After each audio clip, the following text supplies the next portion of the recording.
Assalamualaikum warahmatullahi wabarakatuh. Perkenalkan, nama saya Muhammad Widin, NIM 21650142. Saya akan menjelaskan tentang manajemen risiko proyek. Risiko atau problem. Problem. Masalah problem secara waktu timbul dari aktivitas keputusan yang dilakukan pada masa lalu sehingga saat ini sudah terjadi dan menjadi sudah diketahui dampaknya. Sebagai contoh, macet di Jakarta merupakan gambaran dari masalah karena sudah terjadi pada kondisi saat ini dan penanganan kedepannya dilakukan oleh manajemen krisis benar khusus. Sementara risiko merupakan kejadian yang belum terjadi, baru merupakan perkiraan akan terjadinya pada saatnya nanti, apakah akan benar-benar terjadi atau tidak, tergantung dari penanganan dan tindakan yang akan dilakukan. Berdasarkan 3 komponen yang berkaitan dengan risiko. 1. A, efek, berkaitan dengan positif maupun negatif, bahkan keduanya. Efek merupakan penyimpangan dari apa yang diharapkan dan dapat berkaitan dengan menciptakan atau menghasilkan peluang atau ancaman. B. Ketidakpastian, yaitu suatu keadaan kondisi kurangnya informasi terkait dengan pemahaman atau pengetahuan tentang suatu peristiwa atau konsekuensinya atau kemungkinan suatu terjadi. C. Sasaran, merupakan tujuan dari sesuatu yang akan tercapai, di mana dapat memiliki berbagai aspek dan kategori serta mempunyai beberapa tingkat. Sasaran tersebut harus memenuhi kriteria SMART, spesifik. Risiko. Menurut kamus, risiko adalah kemungkinan kerugian atau kecelakaan.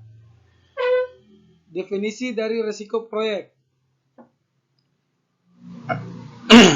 adalah sebuah ketidakpastian yang berdampak positif atau negatif bagi proyek. Tujuan dari manajemen risiko adalah untuk minimalkan potensi risiko negatif sampai maksimalkan potensi risiko positif. Manajemen risiko proyek mengidentifikasi, menganalisa, dan merespon terhadap risiko yang ada selama proyek agar tujuan proyek tercapai. Manajemen risiko. Di situ ada berapa tabel: manajemen risiko, pengendalian risiko, dan strukturnya. Dalam pengelolaan perusahaan secara umum, fungsi penerapan manajemen risiko pada tingkat perusahaan adalah: 1. Memperkuat analisis pencapaian strategi perusahaan. 2. Memudahkan dalam mengambil keputusan. 3. Meningkatkan produktivitas perusahaan. Proses manajemen risiko proyek sebagai berikut.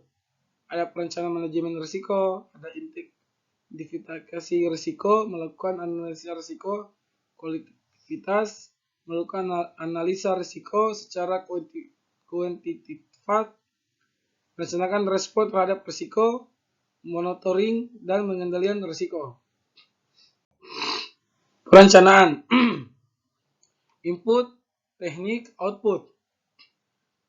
Kalau input, faktor lingkungan, aset proses organisasi, pernyataan ruang, lingkup proyek, rencana manajemen proyek. Teknik, planning, meeting, ada analisis. Output, rencana manajemen risiko, metode, peran dan tanggung jawab, anggaran, waktu, dan definisi lainnya. Identifikasi risiko. Input, teknik, output.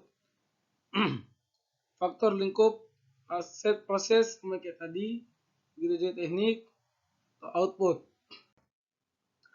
Analisis risiko kualitatif. Input, teknik, output. Ya, kalau teknik inputnya aset proses organisasi, terus teknik penilaian probabilitas dan dampak risiko. Kalau outputnya risk atau register up down. Analisa risiko kuantitatif.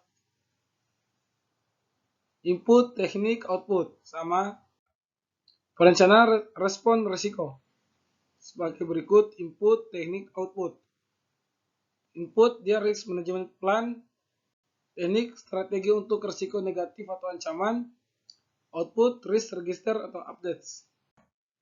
Pengendalian atau monitoring risiko. Input risk management plan, teknik risk assessment, output risk atau register. Risiko negatif atau risiko positif. Risiko negatif melibatkan pemahaman terhadap potensi masalah yang mungkin terjadi dalam proyek yang bagaimana risiko tersebut dapat menghambat proyek. Risiko positif adalah risiko yang dihasilkan oleh sesuatu yang baik, kadang disebut peluang atau kesempatan. Strategi risiko negatif. Menghindari risiko melibatkan perubahan rencana manajemen untuk menghilangkan ancaman oleh risiko, merugikan, mengisolasi tujuan proyek dari dampak risiko atau mengundurkan tujuan yang dalam bahaya. Transfer menghindari risiko masyarakat pergantian menerima dampak negatif dari pemilik pihak ketiga. Mengurangi peluang dan atau dampak peristiwa berisiko merugikan ambang atau batas yang diterima. Strategi risiko positif. Exfoliate, share, dan exchange.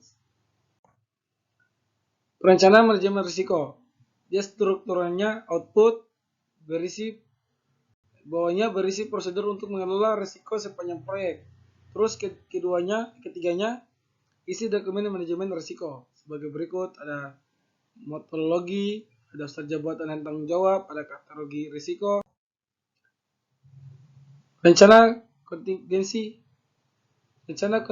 aksi yang dilakukan oleh tim proyek adalah apabila sebuah risiko benar-benar terjadi.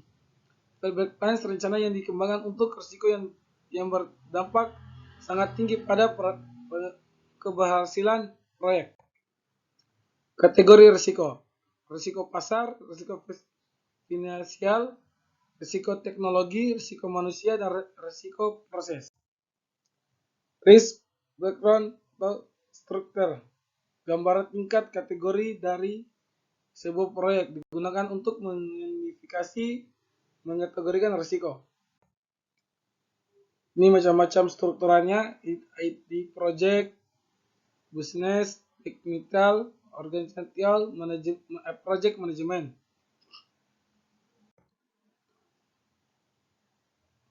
Potensi risiko negatif dikaitkan dengan golden area seperti berikut. Seperti ini. Identifikasi risiko, proses memahami potensi kejadian yang dapat menghambat dan membantu sebuah proyek. Alat bantu dan metode untuk identifikasi risiko. Sebagai berikut. Membentuk grup yang membahas berbagai macam ide atau solusi secara spontan untuk menyelesaikan permasalahan tertentu. Teknik Tapping digunakan untuk mencapai kebutuhan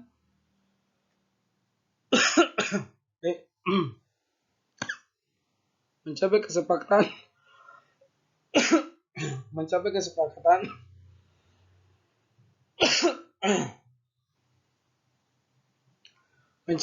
kesepakatan dari sekumpulan ahli yang di bidang tertentu yang melakukan prediksi terhadap masa depan.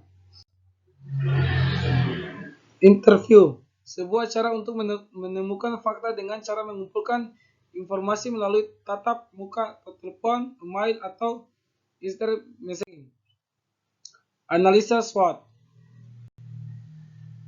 Yang kedua, membantu mengidentifikasi risiko positif dan negatif yang dapat menjadi sebuah proyek. Risk Register, dokumen yang berisi hasil dari proses manajemen risiko yang ditampilkan dalam bentuk tabel. Risk event adalah kejadian yang tidak pasti yang dapat menghambat atau memajukan proyek. Contoh risk register seperti di bawah tabel di bawah. Matriks probabilitas. Matriks probabilitas tampak berisi gambaran probabilitas kejadian sebuah risiko dipasangkan dengan tampak dari risiko tersebut. Contoh matriks probabilitas sebagai berikut. Analisa kuantitatif risiko. Metode yang digunakan analisa tren simulasi sama analisa sensitivitas. Decision tree adalah diagram analisa yang membantu dalam memilih sebuah situasi yang hasilnya belum pasti, sebagai berikut. Menghitung MBV. Tahapan menghitung MBV. 1. Masukkan nilai probabilitas terjadinya sebuah risiko. 2. Memasukkan nilai inisial dari tampak risiko tersebut. Ketiga, kalikan nomor 1 dan dengan nomor 2. Untuk risiko positif dan nilai MBV adalah positif. Untuk risiko negatif, nilai MBV adalah negatif.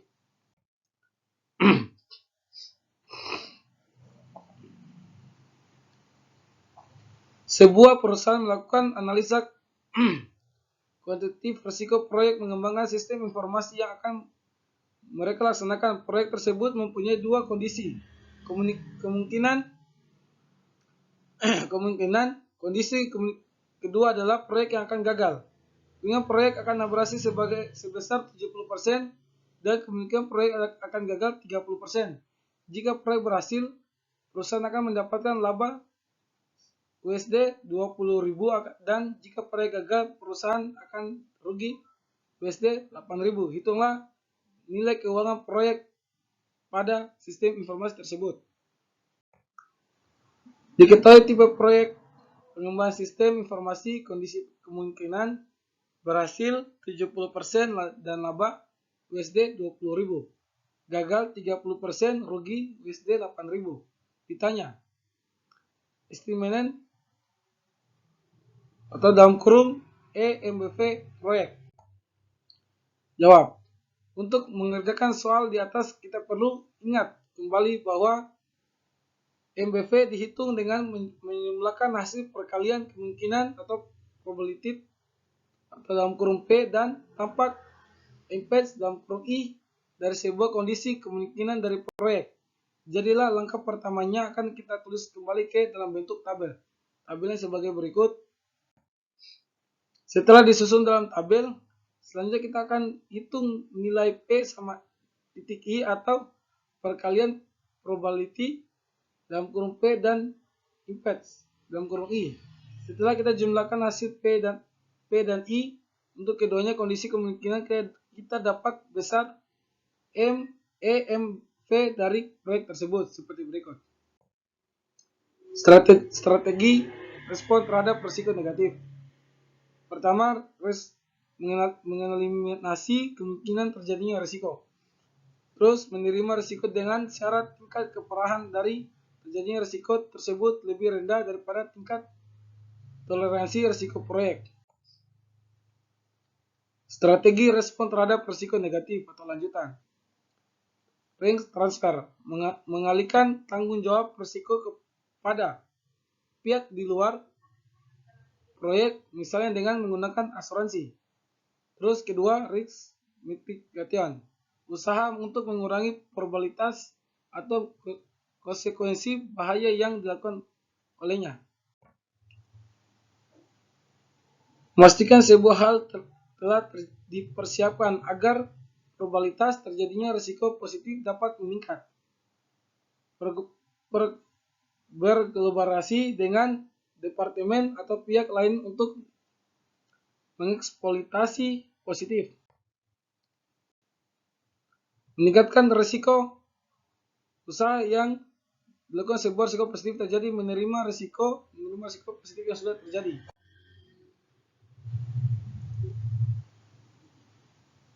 Risiko residual, risiko yang terjadi setelah memperhitungkan kontrol yang sudah dijalankan dalam rangka pengurangan dampak dari risiko utama. Risiko yang tetap adalah setelah semua strategi respon telah diimplementasikan. Mungkin itu saja dari kami. Sekian dan terima kasih. Assalamualaikum warahmatullahi wabarakatuh.